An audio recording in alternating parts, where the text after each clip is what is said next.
የኢትዮጵያ ጀቶችና እየታመሰ ያለው ቀጠና ዓለም ላይ ያሉ ከሚባሉ የግጭት ቀጠናዎች መካከል የምስራቅ አፍሪካ ቀጠና ቀዳሚው ነው። ይህ ቀጠና የዓለም አቀፍ የንግድ መስመር ዋነኛ አካል መሆኑ ብሎም በርካታ የሽብር ቡድኖች መፈልፈያ በመሆኑ በዚህ ቀጠና ጦርን ያልተከተለ ሀያል ሀገር የለም። ከቻይና እስከ አሜሪካ፣ ከአውሮፓ ሀገራት እስከ ጃፓን ጭምር በዚህ ቀጠና ጦራቸውን ተክለው ሰማዩን ምድሩን ሲያምሱት ይውላሉ። ያ ብቻ ሳይሆን የምስራቅ አፍሪካ ሀገራትም እርስ በርሳቸው መናቆራቸውን ቀጥለዋል። የእርስ በርስ ጦርነቶች፣ የድንበር ውጥረቶችና ክሶች ቀጥለዋል። ጦር ማዘጋጀቱም ቢሆን እንደቀጠለ ይገኛል። መተባበር ብሎ ያልፈጠረበት ቀጠናው ታዲያ አሁንም ሌላ ከበድ ያለ አደጋ እላዩ ላይ ሊጨመር ይመስላል። ኢትዮጵያም ዛሬ ታይተው ነገ በሚፈርሱ ሀገራት እምነት የለኝም፣ ለደህንነቴም ለጤናዬም የባህር በር ያስፈልገኛል፣ የጠየቃችሁትን ልስጥ ብትልም ሰሚ ያገኘች አይመስልም። እንደራደር እንነጋገር ብትልም ምን ሲደረግ ብለው ቁጭ ብለዋል። በተለይም ኢትዮጵያ ቀጥታ ከኤርትራ የአሰብን ጉዳይ ብታነሳም ኤርትራ መልስ የሰጠችው ጡሯን ክተት በማለት ነበር። እናም ኢትዮጵያ እንግዲህ ለይለት በሚመስል መልኩ አየር ኃይሏን እያስታጠቀች ይገኛል። 9ኛ ዓመት የአየር ኃይል ምስረታን በማስመልከት ከበድ ያለ ዝግጅቷን እያሳየች ይገኛል። ይህ ቀጠናም ዳግም ፈርሶ ሊሰራ ይመስላል። ለመሆኑ በቀጠናው ምን እየመጣ ይሆን? ከኢትዮጵያ ጀት ትርኢት እስከ ማባሪያ ያጣው የሱዳን ጦርነት ድረስ እየታመሰ ያለውን ቀጠና እናያለን። እስከ መጨረሻው ድረስ አብራችሁን ቆዩ።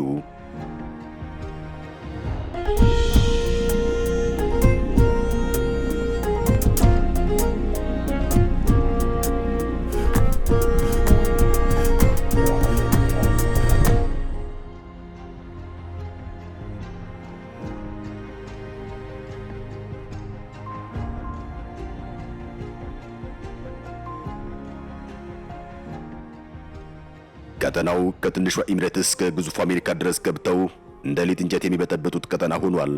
በዘር የተለወሰ የቀጠና ፖለቲካ አክራሪነት ተጨምሮበት እዚህም እዚያም ግጭቱ እንደቀጠለ ነው። ምስራቅ አፍሪካ ጦርነት፣ የህዝብ እልቂት፣ ስቃይና ሰቆቃው ዛሬም ማብቂያ ያለው አይመስልም። በተለይም የሱዳንን ያየ ተስፋ ሊቆርጥ ይችላል። እዚህ ቀጠና ላይ ወድቆ መገኘት ደግሞ የመነሳት ዕድል አይሰጥም። አንድ የወደቀችው ሶማሊያ 30 ዓመታት መሬት ለመሬት ብትንፋቀቅም እስካሁን ለውጥ አላመጣችም።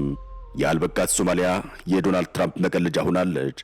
ዶናልድ ትራምፕ ሶማሌዎችን ከሰሞኑ ከዓለማችን ትንሽ አይኪው ያላቸው ምንም ሀገር የሌላቸው እዚህ መጥተው ገንዘብ የሚቆጥሩ ሲሉ ዘለፈዋቸዋል። ሶማሊያ አልተነሳችም፣ የምትነሳም አይመስልም። ምክንያቱም እዚህ ቀጠና ላይ ወድቆ መገኘት ያላፊ አግዳሚው ጫማ መጥረጊያ መሆን ነው። ማንም አያነሳም ብቻ ሳይሆን በዚያ ወድቆ እንዲቀር የሚሰሩ በርካቶች ናቸው። ሱዳንም ብትሆን ግማሽ አካሏን ቆርሳ ሀገር ከፈጠረች እነሆ 15 ዓመት ሞልቷታል። ያም ሆኖ ግን ሰላም ስታገኝ አልተስተዋለም። ውጊያውና እልቂቱ ቀጥሏል። ሱዳን ከዚህ በኋላ የምትነሳ አይመስልም። ኤርትራም ብትሆን በኢሳያስ አፈወርቂ ኃይል የቆመች ሀገር ናት። ኢሳያስ ሳሊያ ማገዛዛቸው አንዳች እክል ቢገጥማቸው ኤርትራ የተባለች ሀገር ቁማ መቀጠሏን የሚጠራጠሩ በርካቶች ናቸው።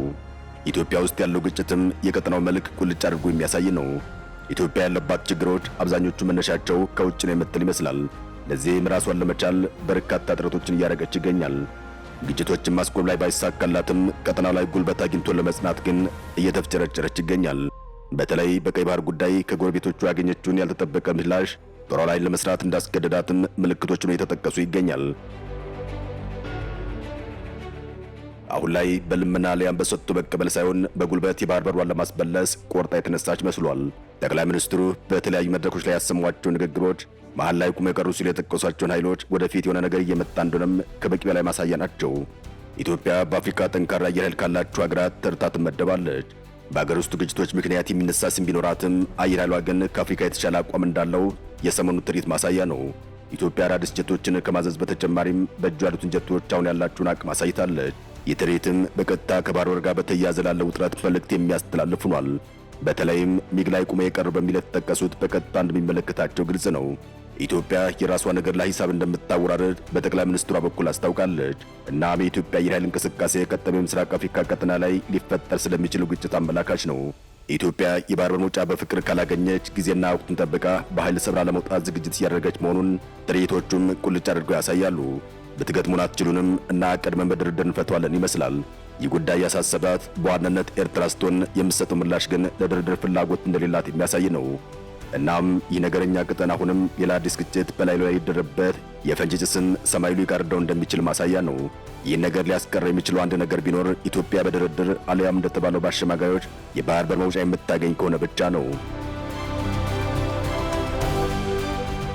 የምስራቅ አፍሪካም አሁን ያለበት ትኩሳት ሳይበርድ ሊቀጥል እንደሚችል በርካታ ምልክቶች አሉ። ቀጠናውም ከሰላማዊ ሰልፍ እስከ ትጥቅ ትግል ድረስ ትንቅንቅ የተደረገበት ያለ ቀጠና ነው። በቅርብ ዓመታትም ኬንያዎች አምፀውና ተገለው ቆስለውም ሕግ አስቀይረዋል። ማዳጋስካራውያን በአደባባይ ተሰልፈው ሞተው መንግስታቸውን አስወግደዋል። ሌሎች አፍሪካውያንም ቢሆን እንደዚሁ ቀጥለዋል። እዚህ ቀጠና ላይ ግጭቶች በበርካታ ነገር ይወለዳሉ። የኢትዮጵያ አየር ኃይል እንቅስቃሴም የዲፕሎማሲ አሊያም ደግሞ ቀጠናዊ ውጥረት የወለደው ነው። ሌሎች አመጽ፣ የሰልፍና የተቃውሞቹም መሰረታዊ ምክንያት የዋጋ ንረት፣ የኑሮ ውድነትና ስራ አጥነት ናቸው። ኢትዮጵያና ኤርትራም በዚህ ጉዳይ ውጥረት ቀጥለዋል። የሁለቱ ሀገራት ውጥረት የሁለቱን ህዝቦች ያክል ግን ያሳሰበ አይመስልም። ያም ሆኖ ግን ዓለም አቀፍ ተቋማት በተደጋጋሚ ማስጠንቀቂያ እየሰጡበት ይገኛል። የቀጠናው አደገኛ እሳት ሆኖ የቀጠለው የሱዳን እልቂት ማባሪያ አጥቷል። የሱዳን ተፋላሚ ኃይላትም እንደ አዲስ የቀረበላቸውን የተኩስ አቁም ጥሪ አልተቀበሉም።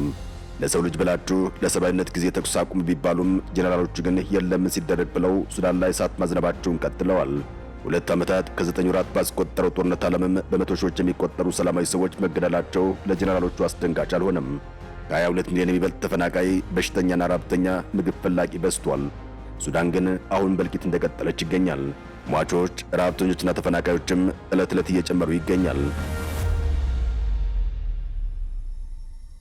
በያዝነው ሳምንትም በሱዳን ኡማጅ አህመድ በተባለው የሰሜን ኮርዶፋ ግዛት መንደር ብቻ ከ24 ሺህ በላይ ሰዎች መፈናቀላቸውን የተባበሩት መንግስታት ድርጅት አስታውቋል። የሱዳን ፈጥኖ ደራሽ ኃይል የዳርፉርን ትልቅ ስልታዊ ከተማ አልፋሽርን ባለፈው ጥቅምት ከተቆጣጠረ ወዲህ የሰሜን ኮርዶፋ ግዛት ዋና ከተማ አልኦቤይድን ለመያዝ በተደጋጋሚ እያጠቃ ይገኛል። የሱዳን መከላከያ ጦር የጠላቱን ግስጋሴ ለመስበር በተደጋጋሚ የመልሶ ማጥቃት ቢሰነዝርም እስካሁን አልተሳካለትም። የፈጥኖ ደራሹ ጦር በእግረኛ ውጊያ ወደፊት መገስገሱ ቢገጣም በሰሜን ኮርዶፋን የተለያዩ መንደሮችና ከተሞች የሰፈረውን በተለይም አልኡቤዳ የሚገኘውን የመከላከያ ጦር ሰፈርን በሰው አልባ አውሮፕላኖች በተደጋጋሚ እየደበደበ ይገኛል። የፈጥኖ ደራሹ ኃይል አልፋሽርን ሲቆጣጠር ከከተማይቱና ከአካባቢው ከሸሸው 90 ሺህ ያክል ህዝብ አብዛኛው የሰፈረው ሰሜን ኮርዶፋን ግዛት አካባቢ በመሆኑ ተደጋጋሚው ጥቃት ህዝቡን ለዳግም መፈናቀል እየዳረገው ይገኛል። የተባበሩት መንግስታት የምግብ ድርጅት እንዳስታወቀው በቀጠለው ውጊያም ቁጥሩ ለሚጨምረው ችግረኛ የሚሰጠው እርዳታ እየተመናመነበት እንደሚገኝ ገልጿል። ድርጅቱ እንዳስታወቀው ዓለም አቀፉ ማህበረሰብ እስከሚቀጥለው መጋቢት ድረስ ተጨማሪ ገንዘብ ካልለገሰ በስተቀር ለሱዳን ችግረኞች የሚሰጠው እርዳታ አይኖረውም። ድርጅቱ እንደሚለው ከ20 ሚሊዮን ለሚበልጠው ለሱዳን ችግረኛ ህዝብ እስከ መጪው ሰኔ ድረስ እርዳታ ለማቅረብም $700 ሚሊዮን ያስፈልገዋል። ጄኔራሎቹ ግን ለህዝባቸው የሚያስቡ አይመስልም። ጦርነቱን የሚያደርጉትም ዘላለም በህይወት እንደሚኖሩ ነው። ለሚረግፈው ህዝባቸው ቅንጣት ታክል እዝነት የላቸውም። ረሃብና በሽታው የሱዳን ህዝብ እየረፈረፈው ይገኛል። ዋና ከተማዋ ሳትቀር የጦርነት ቀጠና ከሆነች ድፍን 2 ዓመታት አልፏታል። አብዛኞቹን የሱዳን ከተሞች ጨለማ ወርሷቸዋል። ከኢትዮጵያ ያገኙት የነበረውን የኤሌክትሪክ ኃይል መክፈል ባለመቻላቸው አደጋ ውስጥ ገብተዋል። በሱዳን የእርዳታ ድርጅቶች እንደሚገልጹት ከ8 ሚሊዮን የሚበልጥ ተማሪዎች መማር አይችሉም። በርካታ ትምህርት ቤቶች አንድም ወድመዋል፣ አሊያም የተፈናቃዮች መጠለያ ካምፕ፣ የእርዳታ ማከፋፈያ ማዕከላትም ሆነዋል። በሺዎች የሚቆጠሩ ሐኪም ቤቶችና ሆስፒታሎች አይሰሩም፣ አሊያም መድኃኒት የላቸውም። አስተማሪዎች፣ ሐኪሞችና ረዳቶቻቸው ደሞዝ የላቸውም። ወይዘሮ ሃኒን አህመድ እንደሚሉትም ዓለም ሱዳንን ረስቷታል። የዓለም የአደጋ መከላከያ ኮሚቴ በላይ ኃላፊ ዴቪድ ሚሊባንድ እንደሚሉትም ሱዳን አዲስ የተቃወሰው የዓለም ስርዓት ዋና ምሳሌ ናት። ፕሬዚዳንት ማክሮን በዓለም ላይ 60 ግጭቶች እየተደረጉ እንደሆነ ከሰሞኑ አስታውቀዋል። ማክሮን ልክ ናቸው። የሱዳን ጦርነት ግን በስፋቱ ከሁሉም ይበልጣል። 32 ሚሊዮን ሕዝብ ሰብአዊ እርዳታ ይፈልጋል። የዓለም አቀፉ የአደጋ መከላከያ ኮሚቴም ትኩረት ከሚደረግባቸው ሁሉ ቀዳሚ ነው። በሱዳን ጦርነት ኢትዮጵያን ጭምር ገብተው እየተሳተፉበት ይገኛል። በተለይም የህወሓት ተዋጊ የነበሩ ታጣቂዎች በክፍያ ለሱዳን ጦር እንደሚዋጉ ሲነገር ቆይቷል። አሁን ደግሞ ሁኔታ የበለጠ ጎልቶ ታይቷል። ከሱዳን ጦር በተጨማሪም ከፈጥኖ ደራሹ ኃይል ጋር ሲዋጉ የነበሩ ተይዘው ሞት የተፈረደባቸው ኢትዮጵያን ጭምር እንዳሉ ተነግሯል። ሱዳን ከአማጺው የፈጥኖ ደራሽ ኃይል ጎን ተሰልፈው ሲዋጉ ነበሩ ያለቻቸውን 122 የውጭ ቅጥረኞችን ለፍርድ እንዳቀረበችና በለውም ሕፃናት ወታደሮችን መታደጓን አስታውቃለች። በፍርድ ቤት ቀርበዋል ከተባሉ የውጭ ተዋጊዎች መካከል ኢትዮጵያ እንደሚገኙበት ሱዳን ትሪቡን በዘገባው ጠቁሟል። የሱዳን የህግ አካላት በፈጥኖ ደራሽ ኃይል ተመልምለው በሚዋጉ የውጭ ሀገራት ቅጥረኞች ላይ የወንጀል ክስ እንደተመሰረተባቸው በለውም አንዳንዶቹ ከወዲሁ የሞት ፍርድ እንደተቀበሉ ገልጸዋል። በተጨማሪም 135 በግዳጅ ተመልምለው የነበሩ ሕፃናት ወታደሮችም ወደ ቤተሰቦቻቸው እንዲመለሱ ተደርጓል ሲል ዘገባው አመላክቷል። በምስራቅ አፍሪካ ፖለቲካ ላይ የሚያቦኩት እነ ተባበሩት አረብ ኤሚሬትስ ሱዳን ላይ የሚፈሰው እንደሚጋራሉ። የተባበሩት አረብ ኤሚሬቶች ለአማጺያኑ ድጋፍ እያደረገች መሆኑን የሚያሳዩ የኤግዚቢት ማስረጃዎች ተገኝተዋል። ቀጠናው አሁንም ፖለቲካዊ ስክነት ይጎለዋል። ቀጠናው እጃቸውን የከተቱበት የውጭ ኃይሎችን ማጥራት ግድ ይለዋል። የኢትዮጵያ የባህር በር ጥያቄ ወደ ግጭት እንዲገባ እየተደረገ ያለውም በውጭ እጆች እንደሆነ በተደጋጋሚ ተነግሯል። ሰላም ለመላው ምስራቅ አፍሪካ ቀጠና ይሁን። ሰላም ለሀገራችን ይሁን። አበቃን። ሰናይ ጊዜን ተመኘን።